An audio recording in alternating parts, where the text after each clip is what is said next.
ವಸುದೇವಸುತಂ ದೇವಂ ಕಂಸಚಾಣೂರಮರ್ಧನಂ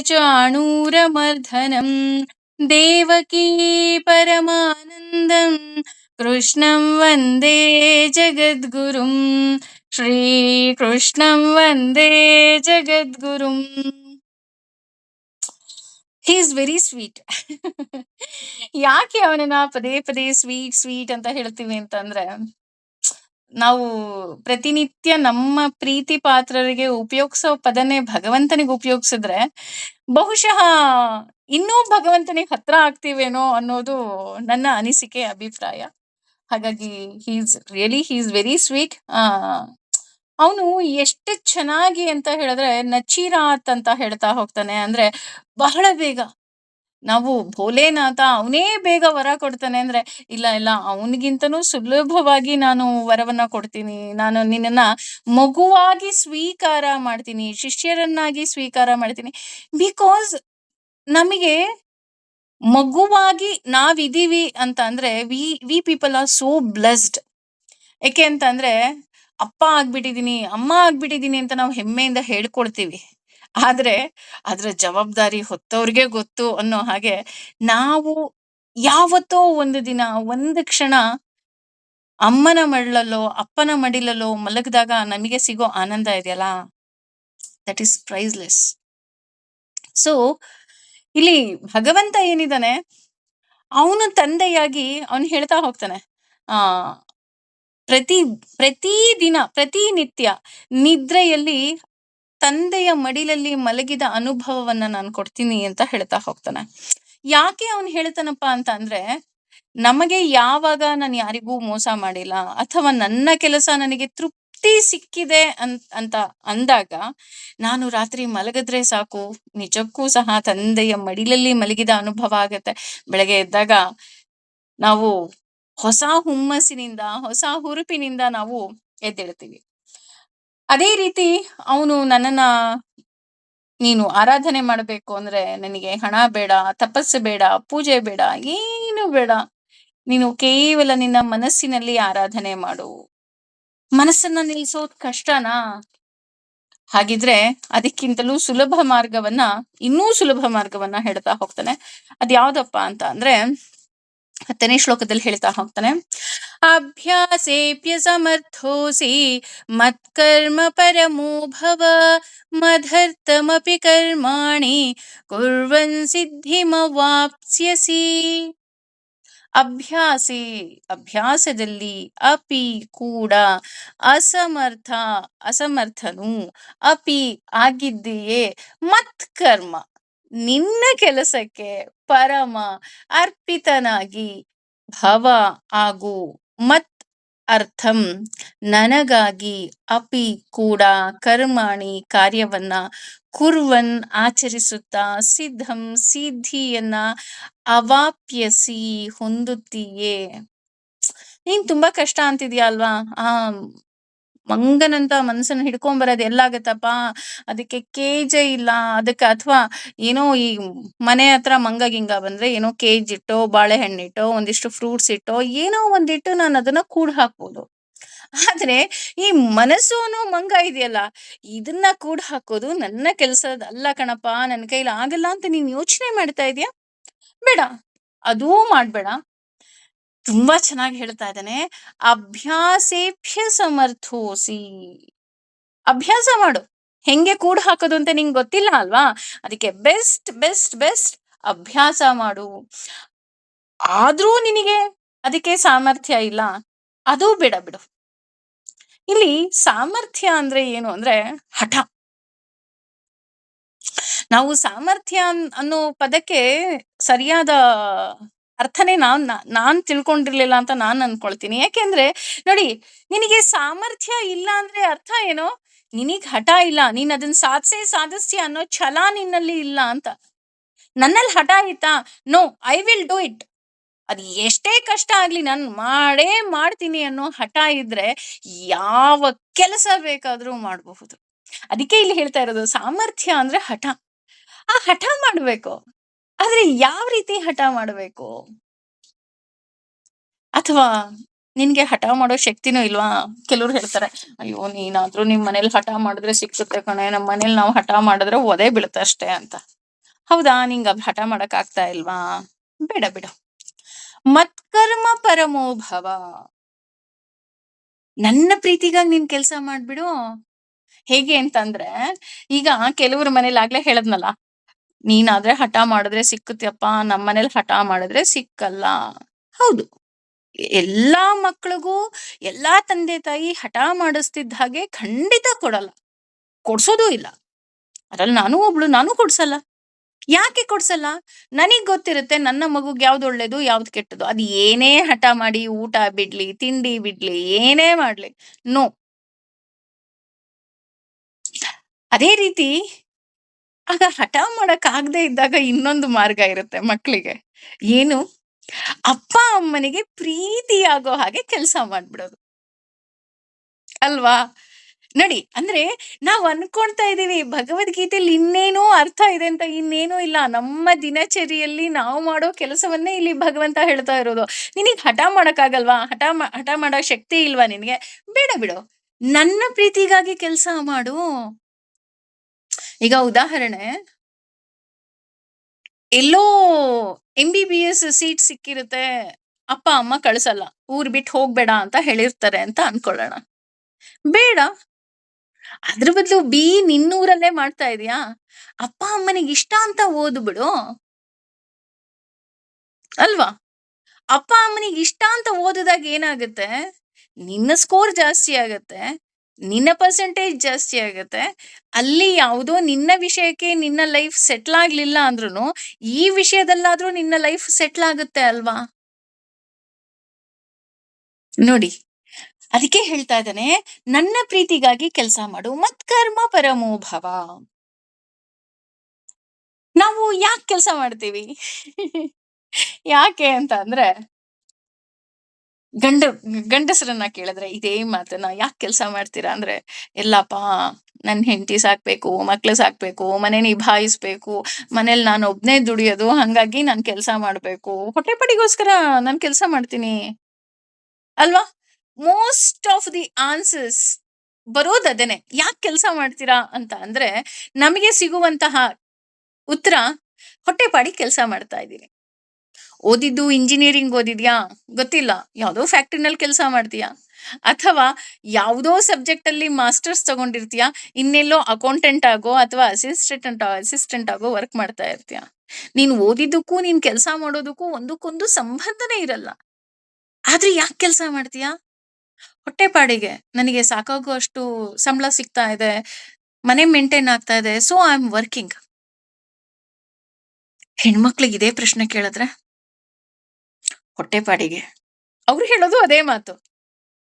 ಹೌದು ರೀ, ಇದೇ ನನ್ ಕೆಲ್ಸ. ನಾನ್ ಮನೇಲಿ ಕೆಲ್ಸ ಮಾಡ್ಲಿಲ್ಲ ಅಂದ್ರೆ ಊಟ ಹಾಕೋದಿಲ್ಲ. ಅಥವಾ ಕೆಲವು ಹೆಣ್ಮಕ್ಳು ಅಂತೂ ಎಷ್ಟೊಂದು ಓದ್ಕೊಂಡಿರ್ತಾರೆ, ಎಷ್ಟೊಂದು ಬುದ್ಧಿವಂತರಾಗಿರ್ತಾರೆ ಅಂದ್ರೆ, ಹ್ಯಾಟ್ಸ್ ಆಫ್ ಟು ದೆಮ್. ಅವರ ಎಲ್ಲ ಓದನ್ನ ಮನೆಗೋಸ್ಕರ ಸ್ಯಾಕ್ರಿಫೈಸ್ ಮಾಡ್ಕೊಂಡಿರ್ತಾರೆ. ಯಾಕೆ ಅಂತ ಅಂದ್ರೆ, ನನ್ ಮನೆ ನಡಿಬೇಕು, ನನ್ ಮಕ್ಳಿಗೆ ಅಡಿಗೆ ಮಾಡ್ ಹಾಕೋರ್ ಯಾರು ಇಲ್ವಾ? ನಾನ್ ಅಡಿಗೆ ಮಾಡ್ ಹಾಕ್ಬೇಕು. ನಾನು ಚೆನ್ನಾಗಿ ನನ್ನ ಮನೆಯನ್ನ ತೂಗಿಸ್ಬೇಕು.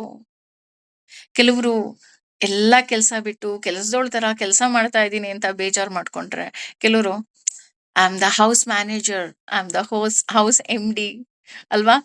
ಅದಕ್ಕೆ ಗಂಡಸರು ಸಹ ಹೇಳೋದು, ಹೋಮ್ ಮಿನಿಸ್ಟರ್ ಅಂತಾನೆ ಒಂದ್ ದೊಡ್ಡ ಪಟ್ಟನೆ ಕೊಟ್ಬಿಡ್ತಾರೆ ನಮಗೆ. ಅಲ್ವಾ? ನಮ್ ಹೋಮ್ ಮಿನಿಸ್ಟರ್ ಆರ್ಡರ್ ಮಾಡಿದ್ರೆ ಮುಗ್ದ್ ಹೋಯ್ತಪ್ಪ. ಇದು ಕೆಲವರಿಗೆ ಮಾತ್ರ ಅದೃಷ್ಟ ಇದೆ. ಆತರ ಒಟ್ಟು ಇಲ್ಲಿ ಕೆಲ್ಸ ಯಾಕೆ ಮಾಡ್ತೀವಿ ಅಂತ ನೋಡೋಕಾದ್ರೆ ಎರಡೇ ಕಾರಣ. ಒಂದು, ನಾನು ಊಟ ಮಾಡ್ಬೇಕಲ್ಲ ಅದಕ್ಕೆ ಅಂತನೋ, ಅಥವಾ ನನ್ನನ್ನ ಆಶ್ರಯಿಸಿದವರಿಗೋಸ್ಕರ. ಅಂದ್ರೆ ಒಂದು, ನನಗಾಗಿ ನಾನು ಕೆಲ್ಸ ಮಾಡ್ತೀನಿ. ಈಗ ನಾನ್ ಮನೆ ಕೆಲ್ಸ ಏನಕ್ ಮಾಡ್ತೀನಿ? ನಾನ್ ಮನೆ ಕೆಲ್ಸ ಮಾಡಿದ್ರೆ ನನಗ್ ಸ್ಯಾಟಿಸ್ಫ್ಯಾಕ್ಷನ್ ಇದೆ. Something I am doing something and I am having my food. ಅಲ್ವಾ? ನಾನ್ ಮನೆ ಕೆಲ್ಸ ಎಲ್ಲ ನಾನೇ ಮಾಡ್ತೀನಿ. ಯಾಕ್ ಮಾಡ್ತೀನಿ? ನಾನು ಅಡಿಗೆ ಮಾಡಿ ನಾನು ಊಟ ಮಾಡ್ಬೇಕಾದ್ರೆ ನನಗ್ ತೃಪ್ತಿ ಇರುತ್ತೆ. ನಾನು ಊಟ ಮಾಡೋದ್ರಲ್ಲಿ ನನಗೆ ಸ್ಯಾಟಿಸ್ಫ್ಯಾಕ್ಷನ್ ಇದೆ ಅಂತ. ಈ ಕಥೆನ ಹೇಳಿದ್ನ ನನಗ್ ಗೊತ್ತಿಲ್ಲ. ಆ ಒಂದು ಹಳ್ಳಿನಲ್ಲಿ ದೊಡ್ಡ ಶ್ರೀಮಂತರ ಮನೆ ಅಜ್ಜಿ. ಅಂದ್ರೆ ಒಡತಿ, ಆ ಒಡತಿ ಏನ್ ಮಾಡ್ತಾ ಇರ್ತಾಳೆ, ತನ್ನ ಮನೆಯ ಕೆಲಸವನ್ನ ತಾನೇ ಮಾಡ್ತಿರ್ತಾಳೆ. ಅದರಲ್ಲೂ ಅಡಿಗೆಯ ಕೆಲಸವನ್ನ ಆಕೆನೇ ಮಾಡ್ತಾ ಇರ್ತಾಳೆ. ಅವರ ಮನೆಗೆ ಯಾರೇ ಬಂದ್ರೂ ಸಹ ಪ್ರತಿಯೊಬ್ಬರಿಗೂ ದಾನ ಧರ್ಮಾದಿಗಳು ತುಂಬಾ ಯಥೇಚ್ಛವಾಗಿ ನಡೀತಾ ಇರತ್ತೆ. ಆಕೆ ಒಂದು ತಟ್ಟೆಯಲ್ಲಿ ಪ್ರತಿದಿನ ಎಲ್ಲರದು ಊಟ ಆದ್ಮೇಲೆ ಊಟ ಹಾಕೊಳ್ತಾ ಇರ್ತಾಳೆ. ಒಂದು ತಟ್ಟೆಗೆ ಅಂದ್ರೆ ಅವಳಿಗೆ ಎಷ್ಟು ಬೇಕೋ ಅಷ್ಟು ಊಟ ಹಾಕೊಂತಾಳೆ. ಅದೇ ಸಮಯಕ್ಕೆ ಒಬ್ಬ ಭಿಕ್ಷುಕ ಪ್ರತಿದಿನ ಊಟಕ್ಕೆ ಬರ್ತಾನಂತೆ. ಅಂದ್ರೆ ಅಮ್ಮ ತಾಯಿ ಅಂತ ಕೇಳಲಿಕ್ಕೆ, ಊಟ ಕೇಳಲಿಕ್ಕೆ ಬರ್ತಾನೆ. ಭಿಕ್ಷೆ ಬೇಡ್ಲಿಕ್ಕೆ ಬರ್ತಾನೆ. ಪ್ರತಿದಿನ ಆಕೆ ತನ್ನ ತಟ್ಟೆಯಲ್ಲಿ ಇದ್ದಂತಹ ಅರ್ಧ ಆಹಾರವನ್ನ ಆಕೆ ದಾನ ಮಾಡ್ತಾ ಇರ್ತಾಳೆ. ಇದನ್ನ ಮಗ ಸುಮಾರು ದಿನ ಅಬ್ಸರ್ವ್ ಮಾಡ್ತಾನೆ. ಅಬ್ಸರ್ವ್ ಮಾಡಿ ಕೇಳ್ತಾನೆ ಅಮ್ಮನಿಗೆ, ಅಮ್ಮ ನೀನ್ ಯಾಕೆ ಆತರ ಮಾಡ್ತೀಯ? ಇನ್ನೂ ಬೇಕಾದಷ್ಟು ಅನ್ನ ಇದೆ, ಆಹಾರ ಇದೆ, ಬೇಡವಾ? ಏನ್ ಬೇಕಾದ್ರೂ ಕೊಡು, ಮನೇನೆ ನಿಂದು. ಆಗ ಆಕೆ ಹೇಳ್ತಾಳೆ, ಇಲ್ಲ, ನಾನು ಊಟ ಮಾಡೋದು ಏನಕ್ಕೆ ಅಂತ ಅಂದ್ರೆ ನನ್ನ ಕೆಲಸ ಇದು. ವಾಟ್ ಐ ಆಮ್ ಕುಕಿಂಗ್, ನಾನು ಏನ್ ಅಡಿಗೆ ಮಾಡ್ತಾ ಇದ್ದೀನಿ ಇದು ನನ್ನ ಕೆಲಸ. ಇದರಲ್ಲಿ ನನಗೆ ಎಷ್ಟು ಬೇಕೋ ಅಷ್ಟು ಆಹಾರವನ್ನ ಹಾಕೊಂಡಿರ್ತೀನಿ. ಇದು ನನ್ನ ಹಕ್ಕು. ನನ್ನ ಹಕ್ಕಿನಲ್ಲಿ ಪಡೆದ ಆಹಾರವನ್ನ ನಾನು ದಾನ ಮಾಡ್ತಾ ಇದ್ದೀನಿ. ನನಗೆ ಸ್ಯಾಟಿಸ್ಫ್ಯಾಕ್ಷನ್ ಇದೆ ಅಂತ ಅವಳು ಹೇಳ್ತಾಳಂತೆ. ಈ ಕತೆ ನನಗೆ ತುಂಬಾ ಇಷ್ಟ. ಯಾಕೆ ಅಂತ ಅಂದ್ರೆ ಪ್ರತಿ ಹೆಣ್ಣುಮಕ್ಳಿಗೂ ಅದೊಂದು ಸ್ವಾಭಿಮಾನ ಇರುತ್ತೆ. ನಾನು ಯಾರಿಗೂ ಹೊರೆ ಆಗ್ಬಾರ್ದು ಅನ್ನೋದು, ಅಲ್ವಾ?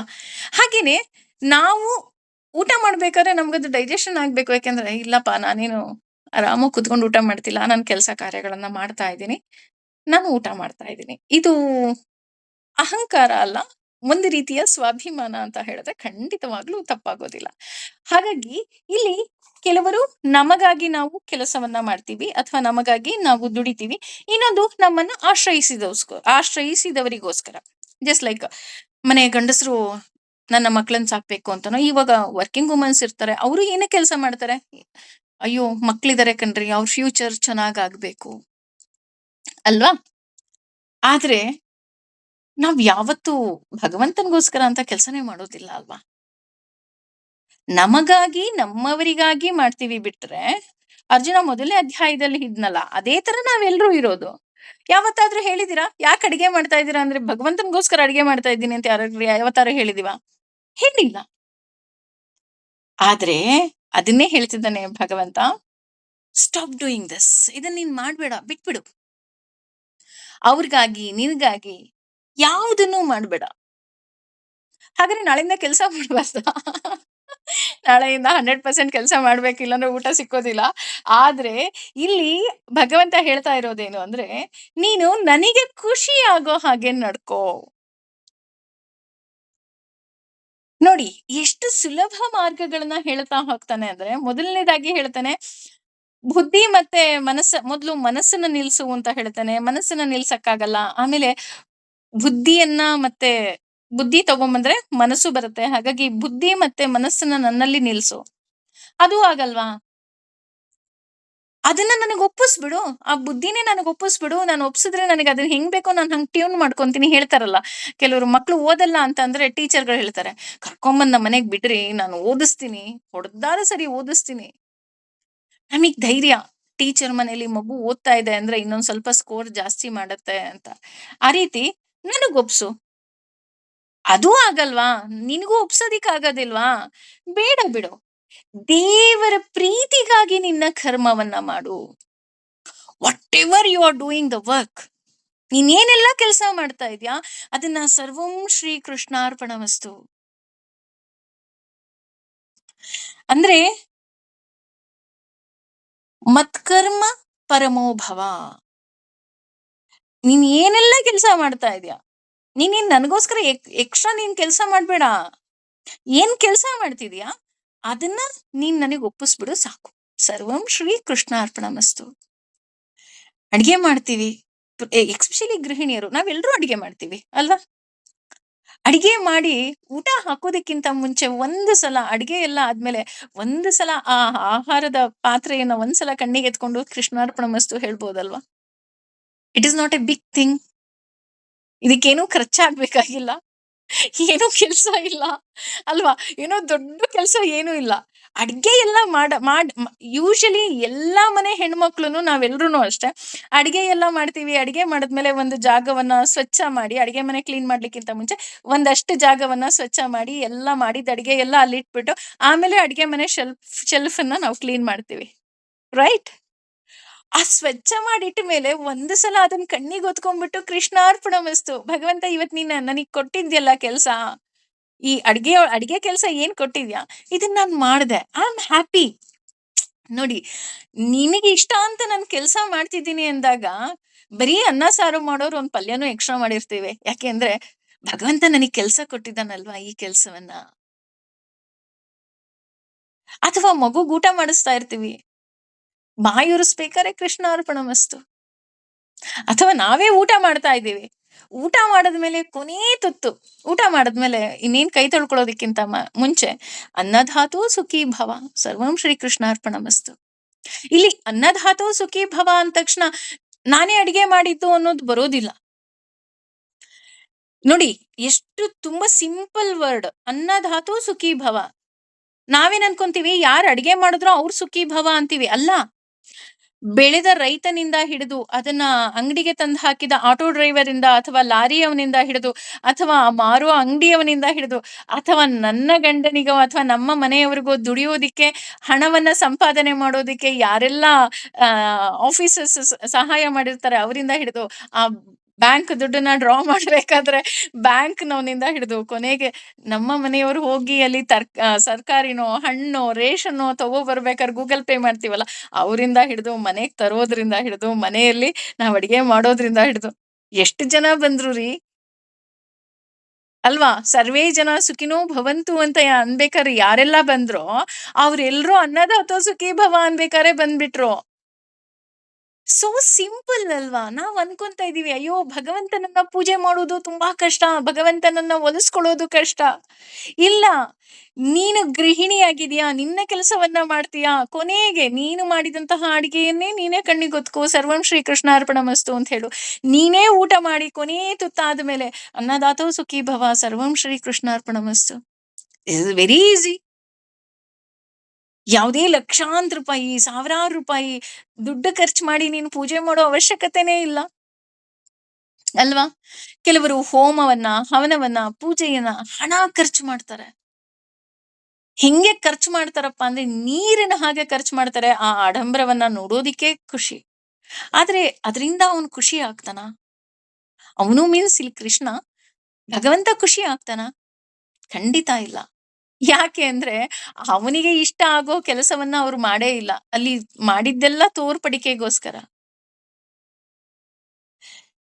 ಅಷ್ಟೆಲ್ಲ ಮಾಡಿದ್ಮೇಲೆ ಭಗವಂತ ನಿನ್ನ ಪ್ರೀತಿಗಾಗಿ ಈ ಕೆಲಸವನ್ನ ಮಾಡ್ತಾ ಇದ್ದೀನಿ, ಈ ಹೋಮವನ್ನ ಮಾಡ್ತಿದ್ದೀನಿ, ಈ ಹವನವನ್ನ ಮಾಡ್ತಾ ಇದ್ದೀವಿ. ಹೇಳ್ತೀವ ನಾವು? ಎಷ್ಟು ಜನ ಹೇಳ್ತೀವಿ? ಅದಕ್ಕೆ ಹೇಳಿದ್ದು. ಇದು ಹೇಗೆ ಗೊತ್ತಾ? ಅಷ್ಟೊಂದೆಲ್ಲ ದುಡ್ಡು ಖರ್ಚು ಮಾಡಿ ಆ ಹೋಮ ಹವನ ಮಾಡಿ ಭಗವಂತನಿಗೆ ಖುಷಿ ಆಗ್ಲಿಲ್ಲ ಅಂದ್ರೆ, ಎಕ್ಸಾಂಪಲ್ ಹೇಳ್ತಾ ಇರೋದು, ಕೋಟ್ಯಾಂತರ ರೂಪಾಯಿ ಖರ್ಚು ಮಾಡಿ ಮದುವೆ ಮಾಡಿ, ಆ ಮದುವೆ ಮಗಳಿಗೋ ಮಗನಿಗೋ ಇಷ್ಟ ಇಲ್ಲದೆ ಮದುವೆ ಮಾಡಿದ್ರೆ ವಾಟ್ ಈಸ್ ದ ಯೂಸ್ ಅಂತ ಹೇಳ್ತಾರಲ್ವಾ? Same thing. ನೀವ್ ಅಷ್ಟೊಂದು ಖರ್ಚು ಮಾಡಿ ಭಗವಂತನಿಗೆ ಖುಷಿ ಆಗ್ಲಿಲ್ಲ ಅಂತ ಅಂದ್ರೆ ಆ ಮಾಡಿದ್ದೆಲ್ಲ ವೇಸ್ಟೇ ಅದು. ಇಲ್ಲಿ ಮದುವೆ ಎಕ್ಸಾಂಪಲ್ ಕೊಟ್ಟಿದ್ದು ಜಸ್ಟ್ ನಿಮಗೆ ಗೊತ್ತಾಗ್ಲಿ ಅಂತ ಅಷ್ಟೇ. ಹಾಗಿದ್ರೆ ಏನ್ ಮಾಡ್ಬೇಕು? ನಿನ್ನ ವರ್ಣ ಆಶ್ರಮಕ್ಕೆ ಏನೆಲ್ಲ ಕೆಲಸ ಬಂದಿದೆ ಅದನ್ನ ನೀನು ಪ್ರೀತಿಯಿಂದ ಮಾಡು. ಅದು ಬಿಟ್ಟು ನೀನ್ ಏನೋ ಬೇರೆ ಮಾಡಿದರೆ ಅದು ಲಂಚ ಕೊಟ್ಟ ಹಾಗೆ. ಲಂಚ ಯಾವಾಗ ಕೊಡ್ತೀವಿ? ನಾವ್ ಸರಿಯಾಗಿ ಕೆಲಸ ಮಾಡಿರಲ್ಲ, ಅವಾಗ ಅಯ್ಯೋ ಒಂಚೂರು ಮಾರ್ಕ್ಸ್ ಕೊಟ್ಬಿಡ್ರಿ, ಒಂಚೂರು ನೋಡ್ರಿ ಅಟೆಂಡೆನ್ಸ್. ನೋ, ಅದಕ್ಕಿಂತ ಹೆಚ್ಚಾಗಿ ಆಸೆ ಇಲ್ಲದೆ ಕೆಲಸ ಮಾಡಿದಾಗ ಅವನು ಖುಷಿ ಆಗ್ತಾನೆ. ನೀನ್ ಅಡ್ಗೆ ಮಾಡ್ತಾ ಇದೀಯ, ದಿಸ್ ಇಸ್ ಯುವರ್ ವರ್ಕ್. ಅಯ್ಯೋ ಎಷ್ಟು ಚೆನ್ನಾಗ್ ಅಡ್ಗೆ ಮಾಡ್ತೀರ ರೀ ಅಂತ ಯಾರೋ ಹೊಗ್ಲಿ ಅಂತ ನಾವ್ ಅಡ್ಗೆ ಮಾಡೋದೇ ಇಲ್ಲ. ಎಕ್ಸ್ಪೆಕ್ಟ್ ಮಾಡ್ಬೇಡ. ನನ್ನ ಕೆಲಸ ನಾನ್ ಮಾಡ್ದೆ, ಮುಗೀತು. That is more than enough for me. ನೀನ್ ಯಾಕೆ ಎಕ್ಸ್ಪೆಕ್ಟ್ ಮಾಡ್ತಾ ಇದೀಯಾ? ಎಕ್ಸ್ಪೆಕ್ಟ್ ಮಾಡ್ಬೇಡ. ಇಲ್ಲಿ ಅವರ ವರ್ಣಾಶ್ರಮಕ್ಕೆ ಬಂದಂತಹ ಕೆಲಸವನ್ನ ಮಾಡಬೇಕು ಅನ್ನೋದಕ್ಕೆ ಬೆಸ್ಟ್ ಎಕ್ಸಾಂಪಲ್ ಒಂದು ರಾಘವೇಂದ್ರ ಸ್ವಾಮಿಗಳು. ಅವರ ವರ್ಣಾಶ್ರಮದಲ್ಲಿ ಅವರು ಬ್ರಾಹ್ಮಣರಾಗಿದ್ರು. ಅವರು ವೇದಾಧ್ಯಯನವನ್ನ ಮಕ್ಕಳಿಗೆ ಹೇಳ್ಕೊಡ್ಬೇಕಾದ್ರೆ ಯಾವುದೇ ರೀತಿಯಾದಂತಹ ಎಕ್ಸ್ಪೆಕ್ಟೇಷನ್ಸ್ ಇಲ್ಲದ ಹಾಗೆ ಅವರು ಕೆಲಸವನ್ನ ಮಾಡ್ತಾ ಇದ್ರು. ತುಂಬಾ ಕಷ್ಟ ಇತ್ತು, ತುಂಬಾ ಬಡತನ ಇತ್ತು ಅವರಿಗೆ. ಆದ್ರೂ ಸಹ ಯಾರ ಬಳಿಯೂ ಅಥವಾ ಯಾರ ಮುಂದೆನೂ ಅವರು ಕೈ ಚಾಚಲೇ ಇಲ್ಲ. ಅವರ ಕಥೆಯನ್ನು ಓದಿದಾಗ ನಮಗೆ ಗೊತ್ತಾಗ್ತಾ ಹೋಗುತ್ತೆ. ಅದಕ್ಕಿಂತ ಇನ್ನೊಂದು ಎಕ್ಸಾಂಪಲ್ ನಮ್ಮ ಕನಕದಾಸರು. ಕನಕದಾಸರಿಗೆ ಭಗವಂತ ತುಂಬಾ ಇಷ್ಟ. ಹುಚ್ಚರ ಹಾಗೆ ಪ್ರೀತಿಸ್ತಾ ಇದ್ರು ಅಂದ್ರು ತಪ್ಪೇನಿಲ್ಲ. ನಾವೆಲ್ಲ ಹೇಗೆ ಪ್ರೀತಿಸ್ತಿದ್ವೋ ಅದಕ್ಕಿಂತ ಅತಿ ಹೆಚ್ಚು ಕನಕದಾಸರು ಭಗವಂತನನ್ನ ಪ್ರೀತಿಸ್ತಾ ಇದ್ರು. ಆದ್ರೆ ಅವರು ಸಹ ಅವರ ವರ್ಣಾಶ್ರಮದಲ್ಲಿ ಏನಿತ್ತೋ ಆ ಕೆಲಸವನ್ನ ಬಿಟ್ಟು ಬರ್ಲಿಲ್ಲ. ಅಂದ್ರೆ ನಾನು ಭಗವಂತನನ್ನ ಪ್ರೀತಿಸ್ತೀನಿ, ಎಸ್ ನಾನು ಇವತ್ತು ಮೂಗಿಟ್ಕೊಂಡು ಜಪ ಮಾಡ್ತೀನಿ, ಹೋಮ ಮಾಡ್ತೀನಿ, ತಪಸ್ ಮಾಡ್ತೀನಿ ಅಂತ ಅವ್ರು ಹೋಗ್ಲಿಲ್ಲ. ಹೋದ್ರ ಅವರು? ಅಥವಾ ರಾಘವೇಂದ್ರ ಸ್ವಾಮಿಗಳು ಅಷ್ಟೇ, ಅವರ ವರ್ಣಾಶ್ರಮದಲ್ಲಿ ಯಾವ ಕೆಲಸ ಯಾವ ಕಾರ್ಯ ಇತ್ತೋ ಅದೇ ಕೆಲಸವನ್ನ ಮಾಡ್ತಾ ಇದ್ರು. ಇಲ್ಲಿ ಯಾಕೆ ನಾನು ಈ ಎರಡೇ ಎಕ್ಸಾಂಪಲ್ಲೇ ತಗೊಂಡೆ ಅಂತ ಅಂದ್ರೆ, ರಾಘವೇಂದ್ರ ಸ್ವಾಮಿಗಳು ವರ್ಣದ ಪ್ರಕಾರ ಬ್ರಾಹ್ಮಣರಾಗಿದ್ರು, ಕನಕದಾಸರು ವರ್ಣದ ಪ್ರಕಾರ ಕ್ಷತ್ರಿಯರಾಗಿದ್ರು. ಅವರಿಬ್ಬರೂ ಸಹ ಅವರ ವರ್ಣದಲ್ಲಿ ಅವರ ಆಶ್ರಮದಲ್ಲಿ ಯಾವ ರೀತಿ ಕೆಲಸ ಕಾರ್ಯಗಳು ಬಂತೋ ಅದೇ ಕೆಲಸಗಳನ್ನ ಮಾಡ್ಕೊಂಡು ಬಂದ್ರು. ಅವರು ಆ ಕೆಲಸದಿಂದ ವಿಮುಖರಾಗ್ಲಿಲ್ಲ. ಅದೇ ರೀತಿ ನಾವು ಅಷ್ಟೇ ನಮ್ಮ ವರ್ಣ ನಮ್ಮ ಆಶ್ರಮದಲ್ಲಿ ಯಾವ ಪೂಜೆ ಪುನಸ್ಕಾರ ಅಥವಾ ಯಾವ ರೀತಿ ದೇವರನ್ನ ಆರಾಧನೆ ಮಾಡ್ಬೇಕು ಅದೇ ರೀತಿನೇ ನಾವು ಆರಾಧನೆಯನ್ನ ಮಾಡ್ಕೊಂಡು ಬರ್ಬೇಕು. ಎಕ್ಸಾಂಪಲ್ ಹೇಳ್ಬೇಕು ಅಂದ್ರೆ, ಒಬ್ಬ ರೈತ ಇದ್ದಾನೆ. ಆ ರೈತನಿಗೆ ಭೂಮಿ ತಾಯಿನೇ ಎಲ್ಲ, ಅವನ ಹಸು ಕರುನೇ ಎಲ್ಲ, ಅವನ ಎತ್ತನೇ ಸರ್ವಸ್ವ. ಅದಕ್ಕೆ ಅವನು ಪೂಜೆ ಮಾಡಬೇಕೇ ವಿನಃ ಇಲ್ಲ ನಾನು ಹೋಮ ಮಾಡ್ತೀನಿ ನೋ. ಅಥವಾ ಒಬ್ರು ವೈದ್ಯರಿದ್ದಾರೆ, ಅವರಿಗೆ ಹಾಸ್ಪಿಟ್ಲೇ ಎಲ್ಲ ಅಲ್ವಾ? ಒಬ್ಬ ರೋಗಿಯನ್ನ ಶುಶ್ರೂಷೆ ಮಾಡೋದೇ ಅವರ ಕೆಲಸ. ಅದು ಬಿಟ್ಟು ಇನ್ನೇನೋ ಮಾಡ್ತೀನಿ, ಎಸ್ ಇವತ್ತು ಆಪರೇಷನ್ ಅರ್ಜೆಂಟ್, ಯಾರೋ ಒಬ್ರು ಪೇಷಂಟ್ ಸಾಯ್ತಾ ಇದ್ದಾರೆ, ಮೇಡಮ್ ಬನ್ನಿ ಹಿಂಗ ಆಪರೇಷನ್ ಇದೆ ಅಂದ್ರೆ, ಇಲ್ಲ ರೀ ನಮ್ಮ ಮನೇಲಿ ಇವತ್ತು ನಾನು ಪೂಜೆ ಇಟ್ಕೊಂಡಿದ್ದೀನಿ, ನಾನು ಪೂಜೆ ಮುಗಿಸ್ಬಿಟ್ಟು ಬರ್ತೀನಿ. ನೋ. ನನ್ನ ಪ್ರಕಾರ ಯಾವ ಡಾಕ್ಟರ್ಗಳು ಸಹ ಈ ಕೆಲಸವನ್ನ ಮಾಡೋದಿಲ್ಲ. ಎಷ್ಟೇ ಎಮರ್ಜೆನ್ಸಿ ಇದ್ರೂ ಆ ಕೆಲಸ ಬಿಟ್ಬಿಟ್ಟು ಅಲ್ಲಿಗೆ ಹೋಗಿರ್ತಾರೆ. ಇದಕ್ಕೆ ಒಂದು ಚಿಕ್ಕ ಕತೆ ಹೇಳ್ಬೇಕು ಅಂತ ಅಂದ್ರೆ, ಒಬ್ಬ ಪೇಷಂಟು ಕ್ರಿಟಿಕಲ್ ಆಗಿರುತ್ತೆ, ಆಪರೇಷನ್ಗೆ ಕಾಯ್ತಾ ಇರ್ತಾರೆ. ಡಾಕ್ಟರ್ ಬಂದ್ರು, ಡಾಕ್ಟರ್ ಬರ್ತಿದ್ದಾರೆ ಬರ್ತಿದ್ದಾರೆ ಬರ್ತಿದ್ದಾರೆ ಬರ್ತಿದ್ದಾರೆ ಅಂತಾನೆ ಇದ್ದಾರೆ. 1 ಗಂಟೆ ಆದ್ರೂನು ಆ ಡಾಕ್ಟರ್ ಬರೋದೇ ಇಲ್ಲ. ಕೊನೆಗೆ ಬರ್ತಾರೆ. ಬಂದ ತಕ್ಷಣ ಆಪರೇಷನ್ ಥಿಯೇಟರ್ ರೆಡಿ ಇದೆಯಾ ಅಂತ ಹೇಳ್ತಾರೆ. ಆ ಹೋಗ್ತಾರೆ, ಆಪರೇಷನ್ ಮಾಡ್ತಾರೆ. ತಕ್ಷಣ ಅಲ್ಲಿ ಇಮಿಡಿಯೇಟ್ 1 ನಿಮಿಷನೂ ಇರೋದಿಲ್ಲ, ಅಲ್ಲಿಂದ ಮನೆಗೆ ಹೋಗ್ಬಿಡ್ತಾರೆ. ಅಲ್ಲಿ ಪೇಷಂಟ್ ನ ನೋಡ್ಕೊಳ್ತಾ ಇದ್ರಲ್ಲ, ಅವರು ಡಾಕ್ಟರ್ಗೆ ಬಾಯಿಗೆ ಬಂದ ಹಾಗೆ ಬೈತಾರೆ. ಎಂತ ಡಾಕ್ಟರ್ ಅಪ್ಪ ಇವರು, ಬಂದ್ರು ಆಪರೇಷನ್ ಮಾಡ್ಬಿಟ್ರು ಹೋಗ್ಬಿಟ್ರು, ನಮ್ಗೆಲ್ಲ ಹೇಳ್ಬೇಕಲ್ವಾ ಅವ್ನ್ ಹೇಗಿದ್ದಾನೆ ಏನು ಎತ್ತ ಅಂತ, ಏನು ಹೇಳಲೇ ಇಲ್ಲ. ಆಗ ಅಲ್ಲಿ ಪಕ್ಕದಲ್ಲಿದ್ದ ಅಸಿಸ್ಟೆಂಟ್ ಡಾಕ್ಟರ್ ಹೇಳ್ತಾರೆ, ನೀವು ಅವ್ರು ಮಾತಾಡಿಸ್ಲಿಲ್ಲ ಅಂತ ಕೋಪ ಮಾಡ್ಕೊಳ್ತಾ ಇದ್ದೀರಾ, ಆದ್ರೆ ಮನೆಯಲ್ಲಿ ಅವರ ಮಗ ಮೃತಪಟ್ಟಿದ್ದ ಆ ನೋವಿನಲ್ಲೂ ಬಂದು ನಿಮಗೆ ನಿಮ್ಮ ಮಗನ ಪ್ರಾಣ ಉಳಿಬೇಕು ಅಂತ ಅವ್ರು ಆಪರೇಷನ್ ಮಾಡಿ ಈಗ ಹೋಗಿ ಅವನ ಮಗನ ಅಂತ್ಯ ಸಂಸ್ಕಾರ ಮಾಡ್ತಾ ಇದ್ದಾರೆ. ಹಾಗಾಗಿ ನೀವು ಅವ್ರಿಗೇನು ಮಾತಾಡ್ಬಾರ್ದು ಅಂತ ಹೇಳ್ತಾರೆ. ಅಂದ್ರೆ ನಾನಿಲ್ಲಿ ಯಾಕೆ ಈ ಎಕ್ಸಾಂಪಲ್ ಎಲ್ಲ ಕೊಡ್ತಿದ್ದೀನಿ ಅಂದ್ರೆ, ಈಗ್ಲೂ ಸಹ ನಮ್ಮ ಈ ಭೂಮಿ ಇಷ್ಟೊಂದು ಸುಭಿಕ್ಷವಾಗಿದೆ ಅಂದ್ರೆ ಇಂಥವರೆಲ್ಲ ಇಂಥ ಕೆಲಸಗಳನ್ನ ಮಾಡ್ತಾ ಇದ್ದಾರೆ ಕಣ್ರಿ. ಅಥವಾ ಯಾರೋ ಒಬ್ರು ಡ್ರೈವರ್ ಇರ್ಬೋದು, ಅವರು ಹಬ್ಬ ಹರಿದಿನ ಅಂತ ರಜಾ ಹಾಕೋದಿಲ್ಲ. ಇಲ್ಲಪ್ಪ ಯಾರೋ ಒಬ್ರು ಹಬ್ಬಕ್ ಮನೆಗ್ ಹೋಗ್ಬೇಕಾಗಿರುತ್ತೆ ಅಂತ ಅವ್ರು ಮನೆ ಕೆಲಸ ಬಿಟ್ಟು ಅವರು ಅಲ್ಲಿ ಕೆಲಸ ಮಾಡ್ತಾ ಇರ್ತಾರೆ. ಅಥವಾ ನಮಗೆ ಕಸ ತೆಗೆದುಕೊಂಡು ಹೋಗಕ್ ಬರೋರು, ಸ್ವಚ್ಛ ಮಾಡೋರು, ಕಸ ತಗೊಂಡು ಹೋಗಕ್ ಬರೋರಲ್ಲ, ಸ್ವಚ್ಛ ಮಾಡೋರು ಬರ್ತಾರೆ. ಪ್ರತಿದಿನ ಬರ್ತಾರೆ. ಅವ್ರ ಕೆಲಸವನ್ನ ಮಾಡ್ತಾರೆ. ನೋಡಿ, ಎಲ್ರೂ ಅಷ್ಟೇ ನಮ್ಮ ವರ್ಣ ನಮ್ಮ ಆಶ್ರಮಕ್ಕೆ ಯಾವ ಕೆಲಸವನ್ನ ಬಂದಿದೆ ಅದನ್ನ ಮಾಡಬೇಕು. ಮತ್ ಕರ್ಮ ಪರಮೋ ಭವ ಮದರ್ಥಮಪಿ ಕರ್ಮಾಣಿ ಕುರ್ವನ್ ಸಿದ್ಧಿಮವಾಪ್ಯಸಿ. ನನಗೋಸ್ಕರ ನೀನು ಕೆಲಸ ಮಾಡು.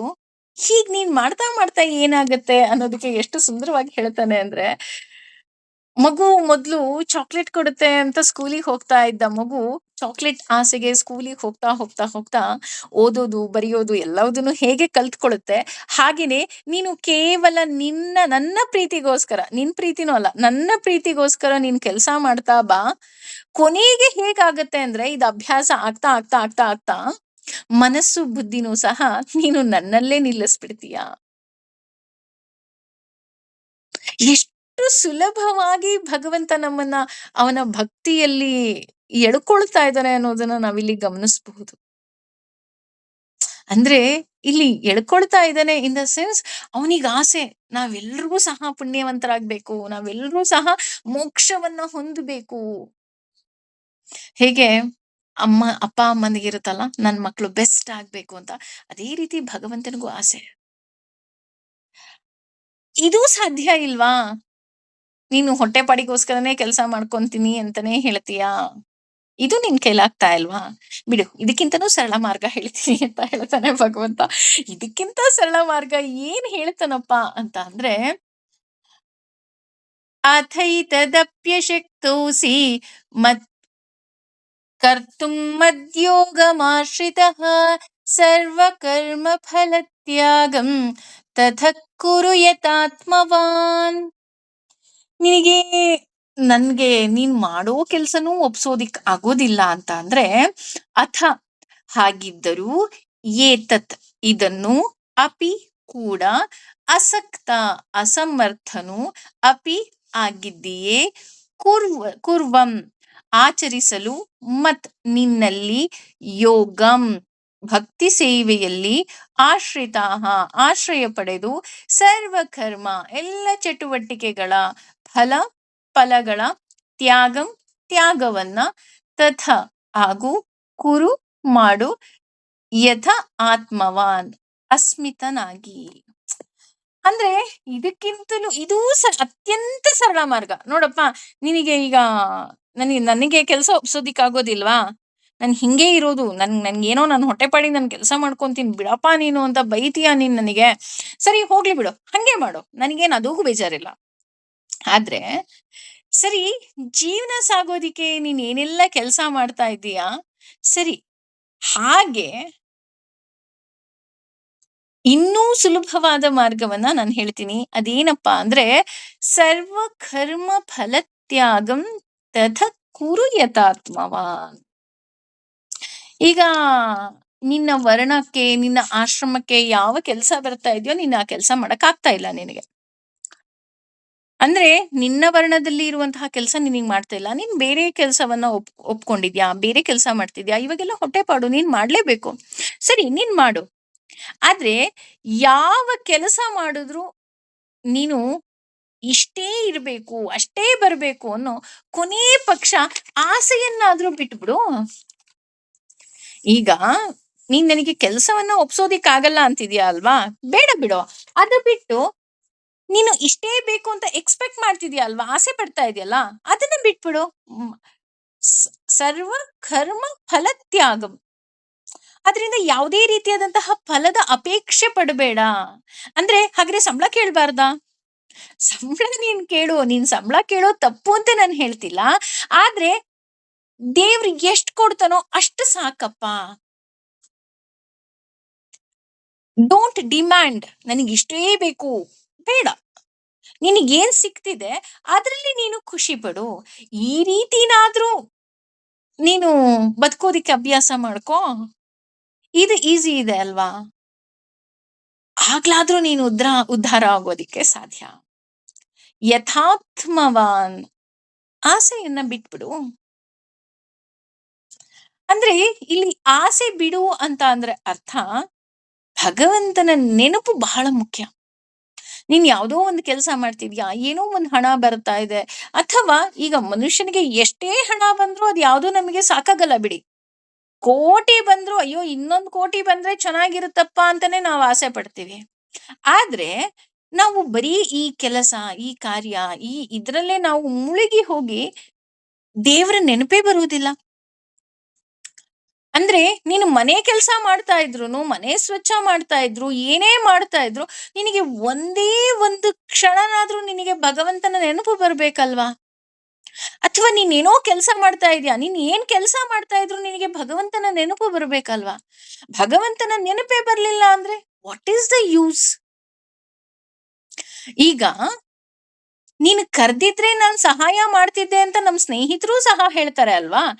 ಹಾಗಿದ್ರೆ ಅದ್ರ ಅರ್ಥ ಏನು? ನಾನ್ ಅವ್ರನ್ನ ಕರಿಬೇಕು. ನಾನ್ ಕರೆದ್ರೆ ಅವ್ರು ಬಂದು ಸಹಾಯ ಮಾಡ್ತಾರೆ ಬಿಟ್ರೆ, ನಾನ್ ಕರೀದೆ ಅವ್ರಿಗೆ ಹೇಗ್ ಗೊತ್ತಾಗತ್ತೆ ನಾನ್ ಕಷ್ಟದಲ್ಲಿದ್ದೀನಿ ಅಂತ? ಹಾಗೇನೆ ನೀನು ಆ ಕರ್ಮದ ಇದನ್ನಾದ್ರೂ ಬಿಡು, ಆಸೆಯನ್ನ ಬಿಡು. ನೀನು ಯಾವತ್ತೂ ಸಹ ಮನಸ್ಸಿನಿಂದ ಬಡವ ಆಗ್ಬೇಡ.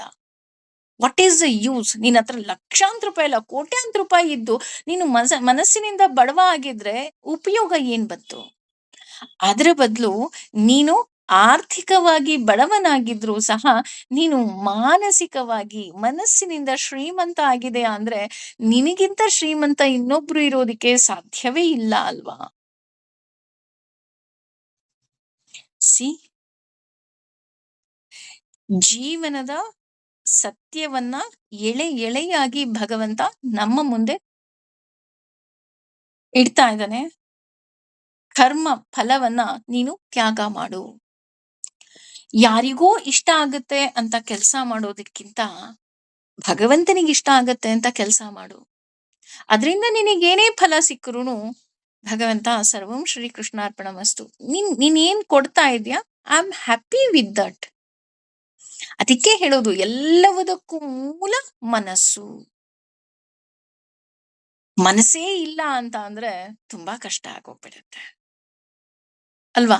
ನಾವ್ ಹೇಳ್ತಾ ಇದೀವಿ, ಆ ಮಂಗನ್ ಕರ್ಕೊಂಬ, ಆ ಮಂಗನ್ ಕರ್ಕೊಂಬ, ಆ ಮಂಗ ಇನ್ನೆಲ್ಲೋ ಕಳೆದೋಗ್ಬಿಟ್ಟಿದೆ ಅಂತ ಅಂದ್ರೆ ಭಗವಂತ ತಾನೇ ನಮ್ಮನ್ನ ಹೇಗ್ ತಾನೇ ಉದ್ಧಾರ ಮಾಡೋದಿಕ್ಕೆ ಸಾಧ್ಯ ಅಲ್ವಾ? ಯೋಚನೆ ಮಾಡ್ಬೇಕು. ಇದು ಮುಂದುವರೆದು ಹೇಳ್ತಾ ಇದ್ದಾನೆ. ಹಾಗಿದ್ರೆ ಯಾವ್ದು ಶ್ರೇಷ್ಠನಪ್ಪ? ಈಗ ನೀನೇ ಹೇಳ್ತಾ ಇದೆಯಲ್ಲ, ಮನಸ್ಸನ್ನ ತಗೊಂಬರೋದ್ ಶ್ರೇಷ್ಠನಾ? ಅಥವಾ ಬುದ್ಧಿಯನ್ನ ನಿಲ್ಸೋದು ಶ್ರೇಷ್ಠನಾ? ಅಥವಾ ನಿನಗೋಸ್ಕರ ಕೆಲ್ಸ ಮಾಡೋದು ಶ್ರೇಷ್ಠನಾ?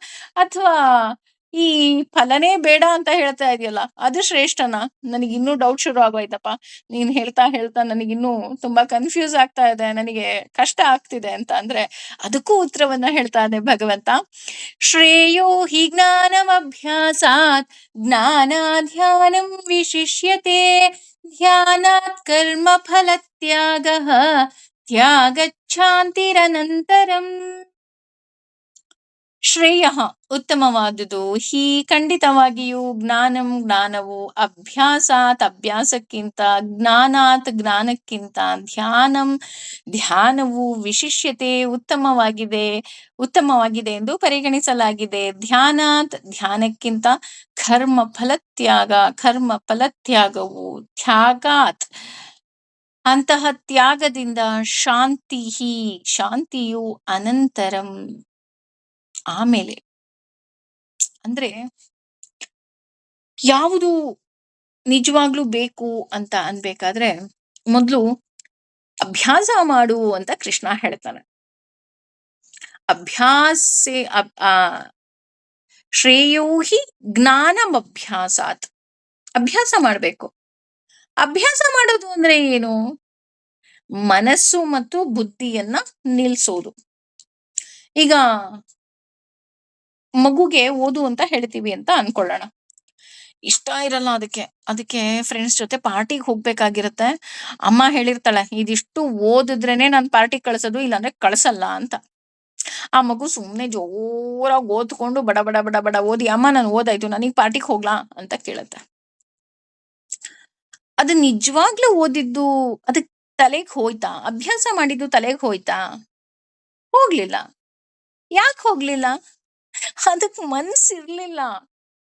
ನೀನು ಬರೀ ಹೋಮ್‌ವರ್ಕ್ ಅನ್ನ ಅಂತ ಹೇಳ್ದೆ, ಬರೆದ್ಬಿಟ್ಟು ಹೋಯ್ತು. ಅದ್ ಏನ್ ಬರ್ದಿದೆ ಅದಕ್ ಗೊತ್ತಿಲ್ಲ. ಯಾಕ್ ಗೊತ್ತಿಲ್ಲ? ಅದ್ರ ಮನಸ್ಸೇ ಇರ್ಲಿಲ್ಲ. ಈಗ ಏನೋ ಒಂದ್ ಕೆಲ್ಸ ಮಾಡ್ಬಿಟ್ಟು ಹೋಗು ಅಂತ ಅಂದ್ರೆ, ಈ ಕೆಲ್ಸದವ್ರು ಕೆಲ್ಸ ಮಾಡ್ ಹೋಗ್ತಾರೆ ಗೊತ್ತಾ? ಸುಮ್ನೆ ಕೆಲ್ಸ ಮಾಡ್ತಾರೆ ಹೋಗ್ತಾರೆ. ಏನ್ ಕೆಲ್ಸ ಮಾಡಿದ್ರು? ಕೆಸ ಅಲ್ಲೇ ಇರುತ್ತೆ, ಧೂಳಲ್ಲೇ ಇರುತ್ತೆ, ಎಲ್ಲಾ ಅಲ್ಲಲ್ಲೇ ಇರುತ್ತೆ. ಯಾಕವ್ರು ಸರಿಯಾಗಿ ಮಾಡಿಲ್ಲ? ಅವ್ರಿಗೆ ಮನ್ಸಿರ್ಲಿಲ್ಲ. ನೀವು ಮಾಡು ಅಂತ ಬೈದ್ರಲ್ಲ, ಅದಕ್ಕೆ ಬಂದ್ಬಿಟ್ಟು ಮಾಡಿದ್ದಾರೆ. ನೋಡಿ, ಅದಕ್ಕೆ ಇಲ್ಲಿ ಹೇಳ್ತಾ ಇರೋದು. ಅಭ್ಯಾಸ ಅಂದ್ರೆ ಏನು? ಮನಸ್ಸು ಮತ್ತು ಬುದ್ಧಿಯನ್ನ ನಿಲ್ಸೋದು. ನಿನಗೆ ಮನಸ್ಸಿತ್ತಾ? ನೀನು ಮಾಡೋ ಪುಟ್ಟ ದೊಡ್ಡ ಕೆಲಸವನ್ನು ಸಹ ತುಂಬಾ ಇಷ್ಟಪಟ್ಟು ಮಾಡ್ತೀಯ. ಇಷ್ಟ ಇತ್ತು. ಮ್ಯಾಥ್ಸ್ ಟೀಚರು ನನಗೆ ಗುಡ್ ಹಾಕ್ತಾರಂತೆ, ಸ್ಟಿಕ್ಕರ್ ಕೊಡ್ತಾರಂತೆ. ಆ ಮಗು ಇಷ್ಟಪಟ್ಟು ಅದರ ಹ್ಯಾಂಡ್ ರೈಟಿಂಗನ್ನ ತುಂಬಾ ಚೆನ್ನಾಗಿ ಮಾಡ್ಕೊಂಡು ಹೋಗುತ್ತೆ. ಇಷ್ಟ ಇಲ್ಲ ಅಂದ್ರೆ ಮಾಡತ್ತಾ? ಮಾಡಲ್ಲ. ಅದೇ ರೀತಿ ದೇವರ ಚಿಂತನೆಯಲ್ಲಿ ನಾವು ಮನಸ್ಸನ್ನ ನಿಲ್ಲಿಸ್ಬೇಕು. ಆದ್ರೆ ದೇವ್ರಲ್ಲಿ ಮನಸ್ಸು ನಿಲ್ಸೋದು ಹೇಗೆ? ಶ್ರೇಯೋ ಹಿ ಜ್ಞಾನಮಭ್ಯಾಸಾತ್. ಅಂದ್ರೆ ಪ್ರಯತ್ನಕ್ಕೆ ಬೇಕಾದ ವಸ್ತುನೇ ನೀನ್ ತಗೊಂಡ್ ಬಂದಿಲ್ಲ, ಹೆಂಗ್ ನಿಲ್ಸೋದು ಅಂತ ಕೇಳ್ತೀಯಲ್ಲ ಅಂತ ಹೇಳ್ತಾ ಇದ್ದಾರೆ. ಅಂದ್ರೆ ಧ್ಯಾನ ಮಾಡ್ಬೇಕಾ? ಧ್ಯಾನಕ್ಕೂ ಮನ್ಸಿಲ್ಲಪ್ಪ. ಏನ್ ಮಾಡ್ಲಿ? ಏನ್ ಮಾಡ್ಬೇಕು ಅಂತ ಅಂದ್ರೆ ಯಾಕೆ ಹೀಗೆಲ್ಲ ಆಗ್ತಾ ಇದೆ? ನಾವ್ ಹೇಳ್ತೀವಲ್ಲ, ಯಾಕೋ ಗೊತ್ತಿಲ್ಲ ಕಣ್ರಿ, ಮನ್ಸೇ ಇಲ್ಲ, ಏನ್ ಕೆಲ್ಸ ಮಾಡಕ್ಕೂ ಸರಿ ಹೋಗ್ತಾ ಇಲ್ಲ. ಹೌದಾ? ಯಾಕೆ ಹೀಗಾಗ್ತಿದೆ ಅಂತ ಅಂದ್ರೆ, ಆ ಮನಸ್ಸಿಗೆ ನೀನು ದೇವ್ರ ಬಗ್ಗೆ ಏನು ಹೇಳೇ ಇಲ್ಲ. ಈಗ ಮನಸ್ಸು ಪ್ರಿಯಕರನನ್ನ ತುಂಬಾ ಪ್ರೀತಿಸುತ್ತೆ, ಅಥವಾ ನಾವು ಪ್ರೀತಿಸೋರನ್ನ ತುಂಬಾ ಪ್ರೀತಿಸುತ್ತೆ ಅಂದ್ರೆ ಯಾಕೆ ಪ್ರೀತಿಸುತ್ತದು?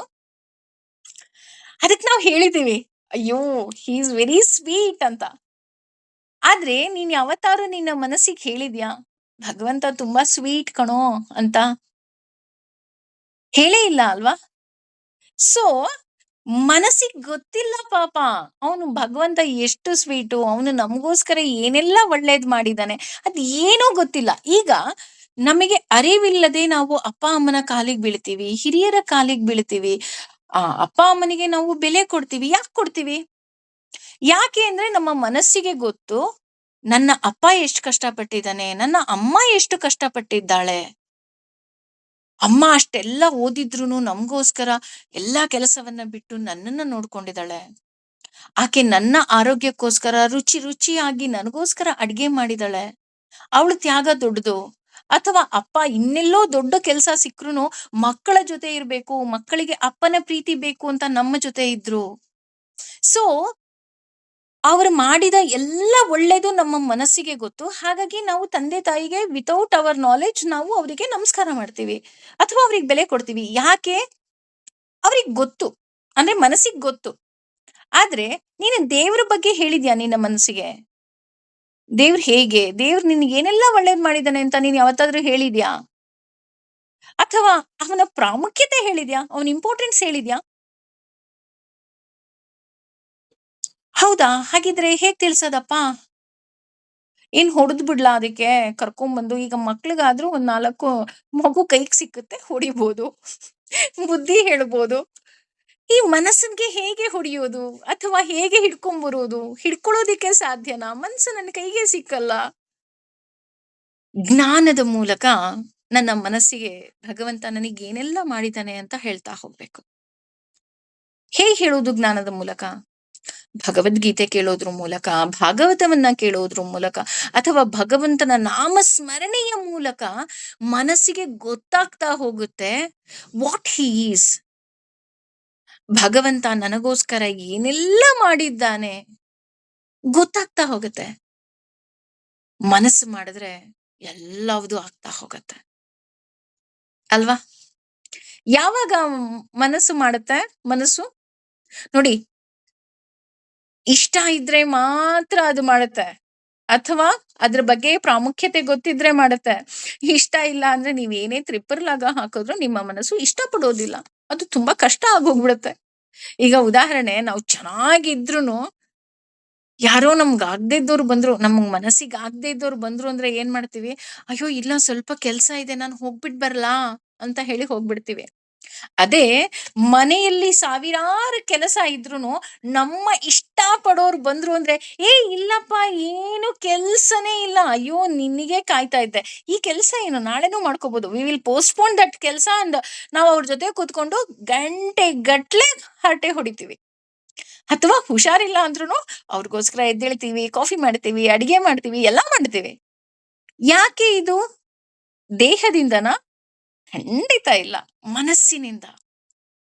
ನಿಮ್ಗೆ ಬೇಕಾದವರು ಬಂದ್ರು ಅಂದ್ರೆ ನೀವೇ ಬಸ್ ಸ್ಟ್ಯಾಂಡಿಗೆ ಹೋಗಿ ಅವರನ್ನ ಕರ್ಕೊಂಡ್ ಬರ್ತೀರಾ. ನಿಮಗ್ ಬೇಡದೇ ಇದ್ದವ್ರು ಬಂದ್ರೆ ಮನೆ ಎದ್ಬಿಟ್ಟು ಬಾಗ್ಲು ತೆಗಿಯೋಕ್ಕೂ ನಿಮಗ್ ತುಂಬಾ ಕಷ್ಟ ಆಗತ್ತೆ. ಹೋಗೋ, ಬಂದ್ರು ಅನ್ಸುತ್ತೆ, ಬಾಗ್ಲು ತೆಗಿ, ಇನ್ಯಾರಿಗೋ ಅಸಿಸ್ಟೆಂಟ್ ಬೇಕು.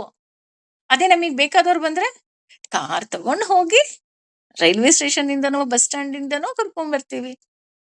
ಅವ್ರ ಪಾಪ ಕರ್ಕೊಂಬರಕ್ ಹೋದ್ರು ಸಹ ನಾವು ಮನೆ ಒಳಗೂ ಬಂದಿರಲ್ಲ, ಅಯ್ಯೋ ಬಂದ್ಬಿಟ್ರೇನೋ, ಅಯ್ಯೋ ಬಂದ್ಬಿಟ್ರೇನೋ ಅಲ್ವಾ? ಯಾಕೆ? ಎಲ್ಲದಕ್ಕೂ ಕಾರಣ ಮನಸ್ಸು. ಜ್ಞಾನ ಸಂಪಾದನೆ ಬಹಳ ಮುಖ್ಯ ಅಂತ ಹೇಳ್ತಾ ಹೋಗ್ತಾರೆ. ಶ್ರೇಯೋ ಹಿ ಜ್ಞಾನಮಭ್ಯಾಸಾತ್. ಅಭ್ಯಾಸದಿಂದ ಏನು ಬರುತ್ತೆ? ಜ್ಞಾನ ಬರುತ್ತೆ. ಆದ್ರೆ ಎರಡನೇ ಪಾದದಲ್ಲಿ ಹೇಳ್ತಾ ಇದ್ದಾರೆ, ಜ್ಞಾನ ಧ್ಯಾನಂ ವಿಶಿಷ್ಯತೆ. ನೀನು ಜ್ಞಾನ ಪಡೆದ್ರೆ ಏನು ಯೂಸ್ ಇಲ್ಲ. ಅದನ್ನ ಧ್ಯಾನ ಮಾಡ್ಬೇಕು. ಧ್ಯಾನ ಮಾಡ್ಬೇಕು ಅಂದ್ರೆ ಏನ್ ಮಾಡ್ಬೇಕು? ಕಣ್ಮುಚ್ಕೊಂಡ್ ಚಿಂತನೆ ಮಾಡ್ತಾ ಕೂತ್ಕೊಂಡ್ಬಿಡ್ಲಾ? ಕಣ್ಮುಚ್ಕೊಳ್ಳೋದೇ ಅಲ್ವಾ ಧ್ಯಾನ ಅಂದ್ರೆ. ಸರಿ, ನಾನು ಎಲ್ಲಾ ಪುಸ್ತಕ ಓದಾಗೋಯ್ತು. ಓದಿದ್ಮೇಲೆ ಸುಮ್ನೆ ಕಣ್ಣು ಮುಚ್ಕೊಂಡು ಕುತ್ಕೊಂಡ್ಬಿಟ್ರೆ ಧ್ಯಾನ ಮಾಡಿದಾಗ ಅರ್ಧ ಗಂಟೆ ಮಾಡ್ಬೇಕಾ, 1 ಗಂಟೆ ಮಾಡ್ಬೇಕಾ? ನೋ. ನೀನು ಕಣ್ಣು ಮುಚ್ಕೊಂಡು ಕೂತ್ಕೊಳ್ಳೋದು ಧ್ಯಾನ ಅಲ್ಲ. ಅದರ ಬಗ್ಗೆ ಚಿಂತನೆಯನ್ನ ಮಾಡ್ಬೇಕು, ಮನನ ಮಾಡ್ಬೇಕು. ಅಯ್ಯೋ ಹೌದು, ಇವತ್ತು ಭಗವದ್ಗೀತೆಯಲ್ಲಿ ನಾನು ಇದನ್ನೆಲ್ಲ ಕೇಳಿದ್ನಲ್ಲ, ನನ್ನ ಜೀವನದಲ್ಲಿ ಭಗವಂತ ನನಗೆ ಏನೆಲ್ಲ ಮಾಡಿದ್ದಾನೆ, ಅಯ್ಯೋ ಅವನಿಗೆ ನಾನು ಧನ್ಯವಾದನೇ ಹೇಳಿಲ್ಲಪ್ಪ. I have to thank him. ಅಯ್ಯೋ ಭಗವಂತ, ನನ್ನಿಂದ ಏನೇ ತಪ್ಪಾಗಿದ್ರು ಕ್ಷಮಿಸ್ಬಿಡು, ನನಗ್ ಗೊತ್ತಾಗ್ಲಿಲ್ಲ. ನಿನಗ್ ಗೊತ್ತಲ್ವಾ, ನೀನ್ ನನ್ನನ್ ಮಗು ಅಂತ ಅನ್ಕೊಂಡಿದ್ಯಾ ಅಲ್ವಾ? ನಾನ್ ನಿನ್ ಮಗುನೇ. ಮಗು ಅಂದ್ರೆ ಹೇಗೆ? ಅಮ್ಮ ಎಲ್ಲಾನ ಹೇಗೆ ಕ್ಷಮಿಸ್ಬಿಡ್ತಾಳೋ, ಅಪ್ಪ ಎಲ್ಲವನ್ನ ಹೇಗೆ ಕ್ಷಮಿಸ್ಬಿಡ್ತಾನೋ, ಅದೇ ರೀತಿ ನೀನು ಎಲ್ಲವನ್ನ ಕ್ಷಮಿಸು. ನಾನು ಮಾಡೋ ತಪ್ಪನ್ನೆಲ್ಲ ಕ್ಷಮಿಸು. ಯಾಕೆ ಅಂದ್ರೆ ನಾನು ನಿನ್ನ ಮಗು ಅಂತ ನಾನು ಚಿಂತನೆ ಮಾಡ್ಬೇಕು. ಅದು ಬಿಟ್ಟು ನೀನು ಗಂಟೆಗಟ್ಲೆ ನೀನು ಚಿಂತನೆಯನ್ನ ಮಾಡದೆ ಸುಮ್ನೆ ಓದಿದ್ರೆ ವಾಟ್ ಈಸ್ ದ ಯೂಸ್? ಹಾಗಾಗಿ ಅದನ್ನ ಚಿಂತನೆ ಮಾಡು. ಅದನ್ನ ಮುಂದುವರೆದು ಹೇಳ್ತಾ ಇದ್ದಾನೆ ಭಗವಂತ, ಧ್ಯಾನಾತ್ ಕರ್ಮ ಫಲತ್ಯಾಗ. ಧ್ಯಾನಕ್ಕಿಂತಲೂ ದೊಡ್ಡದು, ಚಿಂತನೆಗಿಂತಲೂ ದೊಡ್ಡದು ಯಾವುದು ಗೊತ್ತಾ? ಕರ್ಮ ಫಲತ್ಯಾಗ ಮಾಡೋದು. ಹೌದು, ಇವತ್ತು ನಾನು ಭಗವದ್ಗೀತೆಯಲ್ಲಿ ಇದನ್ನೆಲ್ಲ ಕೇಳಿದೆ, ಅದನ್ನ ನಾನು ಚಿಂತನೆ ಮಾಡಿದೆ. ಆ ಚಿಂತನೆಯನ್ನ ನಾನು ಏನ್ ಮಾಡ್ಬೇಕು? ನನ್ನ ಜೀವನದಲ್ಲಿ ನಾನು ಅಳವಡಿಸ್ಕೋಬೇಕು. ಭಗವಂತ ನೀನೇ ಬೇಕು ಕಣೋ, ನೀನು ಕೊಡುವಂತಹ ಈ ಸಂಪತ್ತು ನನಗೆ ಬೇಡ. ದಟ್ ಮೀನ್ಸ್ ನೀನೇ ಬೇಕು. ಯಾಕೆಂದ್ರೆ ನನಗೆ ಗೊತ್ತಾಗೋಗಿದೆ, ಇವತ್ತು ನಾನು 1 ಲಕ್ಷ ಅಲ್ಲ 1 ಕೋಟಿ ಸಂಪಾದನೆ ಮಾಡಿದ್ರೂ ಸಹ ನಾನು ಹೋಗ್ಬೇಕಾದ್ರೆ ಏನು ತಗೊಂಡ್ ಹೋಗಕ್ಕಾಗಲ್ಲ. ನಾನು ಹಾಕೊಂಡಿರೋ ಬಟ್ಟೆನೂ ತಗೊಂಡ್ ಹೋಗಕ್ಕಾಗಲ್ಲ. ತಗೊಂಡ್ ಹೋಗೋದು ಒಂದೇ, ನನ್ನ ಕರ್ಮಗಳನ್ನಷ್ಟೇ. ಹಾಗಾಗಿ ನೀನೇ ಬೇಕಪ್ಪ. ಈಗ ಮಕ್ಳು ಮನೇಲಿರ್ತಾರೆ. ಮಕ್ಳು ಮನೇಲಿದ್ದಾಗ ಕೆಲವು ಮಕ್ಕಳು ಅಮ್ಮನಿಗಿಂತ ಅವ್ರ ಚಿಕ್ಕಪ್ಪನ್ನೋ ಅವ್ರ ಮಾಮನ್ನೋ ಅಥವಾ ಇನ್ಯಾರನ್ನೋ ತುಂಬಾ ಇಷ್ಟಪಡ್ತಾ ಇರ್ತಾರ ಅಲ್ವಾ? ಇದನ್ನ ನಾವು ನೋಡಿದೀವಿ. ಯಾಕೆ ಇಷ್ಟಪಡ್ತಾರೆ ಅಂತ ಕೇಳಿ ನೋಡಿ. ಅಯ್ಯೋ ಅವ್ರ ಚಿಕ್ಕಪ್ಪ ಆ ಮಗುನ ಚೆನ್ನಾಗ್ ಸುತ್ತಿಸ್ತಾನೆ ಕಣ್ರಿ, ಆ ಮಗುಗೆ ಸುತ್ತೋದು ಅಂದ್ರೆ ಇಷ್ಟ, ಅದಕ್ಕೆ ಅವ್ರ ಚಿಕ್ಕಪ್ಪ ಬಂದ್ರೆ ಸಾಕು ಓಡ್ ಹೋಗ್ಬಿಡುತ್ತೆ ಅಲ್ವಾ? ಅವ್ರ ಅಜ್ಜಿ ಕಣ್ರಿ ತುಂಬಾ ಇಷ್ಟ ಕಣ್ರಿ ಆ ಮಗುಗೆ. ಯಾಕೆಂದ್ರೆ ಅವ್ರ ಅಜ್ಜಿ ಚಾಕ್ಲೇಟ್ ಕೊಡಿಸ್ತಾರೆ. ಅವ್ರ ತಾತನ್ ಕಂಡ್ರೆ ತುಂಬಾ ಇಷ್ಟ, ಐಸ್ ಕ್ರೀಮ್ ಕೊಡಿಸ್ತಾರೆ. ಅಂದ್ರೆ ಆ ಮಗುಗೆ ಬೇರೆ ಏನೋ ಇಷ್ಟ. ಐಸ್ ಕ್ರೀಮ್ ಇಷ್ಟ, ಚಾಕ್ಲೇಟ್ ಇಷ್ಟ, ಸುತ್ತೋದಿಷ್ಟ, ಅದನ್ನೆಲ್ಲ ಬೇರೆಯವ್ರು ಕೊಡಿಸ್ತಾರೆ. ಅದಕ್ಕೆ ಅಮ್ಮನಿಗಿಂತ ಅವ್ರನ್ನೆಲ್ಲ ಕಂಡ್ರೆ ಇಷ್ಟ ಅಲ್ವಾ? ಸರಿ ಅಲ್ವಾ ನಾನು ಹೇಳಿದ್ದು? ನಾವು ಈಗ ಮಾಡ್ತಾ ಇರೋದು ಅದೇ ಕೆಲ್ಸನೇ ಅಲ್ವಾ? ಈ ದೇವ್ರನ್ನ ಪೂಜೆ ಮಾಡ್ದೆ ನನಗೆ ಮನೆ ಸಿಕ್ತು, ಈ ದೇವ್ರನ್ನ ಪೂಜೆ ಮಾಡ್ದೆ ನನಗೆ ಒಡವೆ ಸಿಕ್ತು, ಈ ದೇವ್ರನ್ನ ಪೂಜೆ ಮಾಡ್ದೆ ನನಗೆ ಸಂಪತ್ತು ಬಂತು. ಮರ್ತ್ ಹೋಗ್ಬಿಟ್ಟಿದೆ ಆ ಮಗು 3 ಹೊತ್ತು ನನಗೋಸ್ಕರ ಕಾಯ್ತಾ ಇರೋ ಜೀವ ಅಂದ್ರೆ ಅಮ್ಮ ಅಂತ. ಅದೇ ರೀತಿ ಅಮ್ಮ ಐಸ್ ಕ್ರೀಮ್ ಕೊಡಿಸ್ಲಿಲ್ಲ, ಚಾಕ್ಲೇಟ್ ಕೊಡಿಸ್ಲಿಲ್ಲ, ಸುತ್ತಕ್ ಕರ್ಕೊಂಡು ಹೋಗ್ತಿಲ್ಲ. ಯಾಕೆಂದ್ರೆ ಅಮ್ಮನಿಗೆ ಗೊತ್ತು ಅದ್ ಯಾವ್ದು ಮಗುಗ್ ಒಳ್ಳೇದಲ್ಲ ಅಂತ. ಬೇಕಾಗಿರೋದೇನು?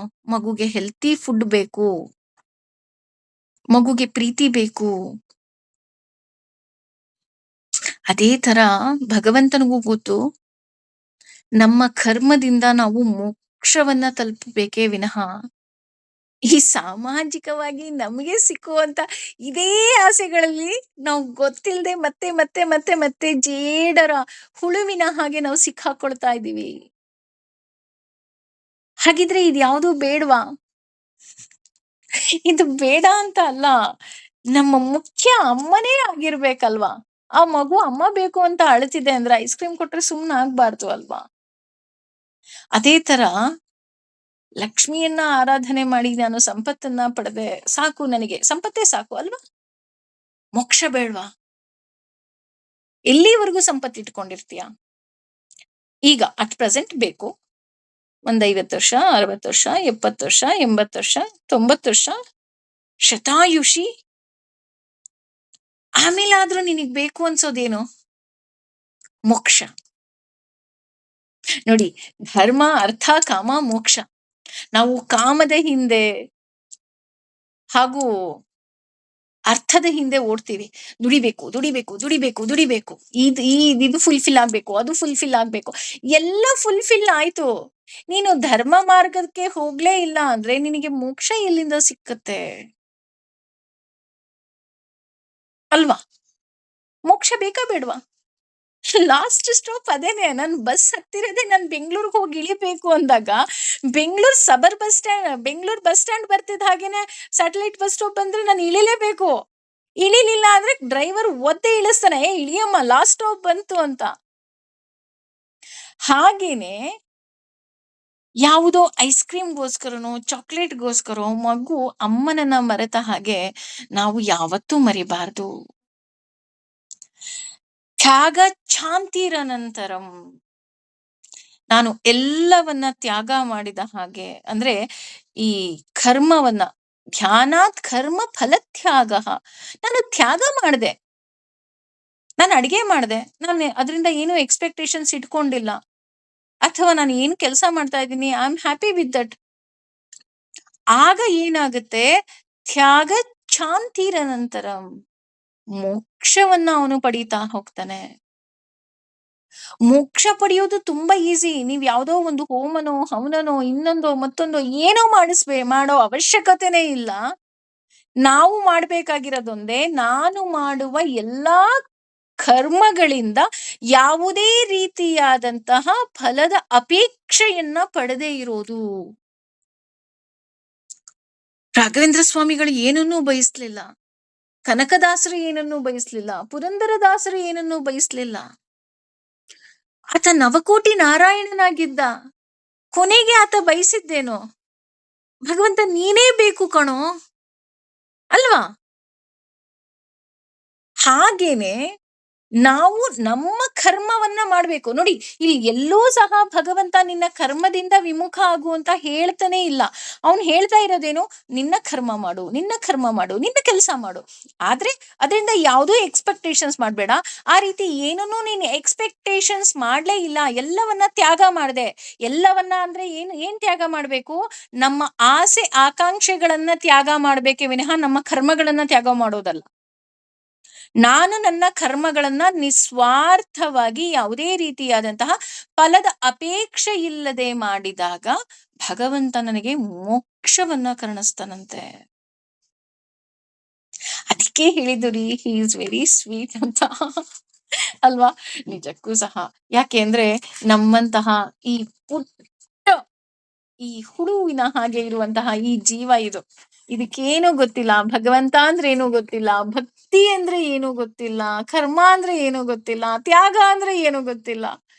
ಆದ್ರೆ ಎಲ್ಲವನ್ನ ಎಳೆಯಾಗಿ, ಅಯ್ಯೋ ನನಗೆ ತುಂಬಾ ಇಷ್ಟ ಹಲಸಿನಣ್ಣು, ಆದ್ರೆ ಹಲಸಿನಣ್ಣು ಕಟ್ ಮಾಡೋಕ್ಕೂ ಬರಲ್ಲ, ಏನೂ ಬರಲ್ಲ ಅಂದಾಗ, ತಗೊಂಬಾ ಇಲ್ಲಿ ಅಂತ ಅಪ್ಪ ಪ್ರೀತಿಯಿಂದ ಅದನ್ನ ಬಿಡಿಸಿ ತೊಳೆಯನ್ನ ಮಗುವಿಗೆ ಕೊಟ್ಟು ತಿನ್ನು ಕಂದ ಅಂತ ಹೇಗೆ ಕೊಡ್ತಾರೋ, ಆ ರೀತಿ ಭಗವಂತ ನಮಗೆ ಮೋಕ್ಷದ ಮಾರ್ಗವನ್ನ ಎಳೆಯಾಗಿ ಬಿಡಿಸಿ ಹೇಳ್ತಾ ಇದ್ದಾನೆ.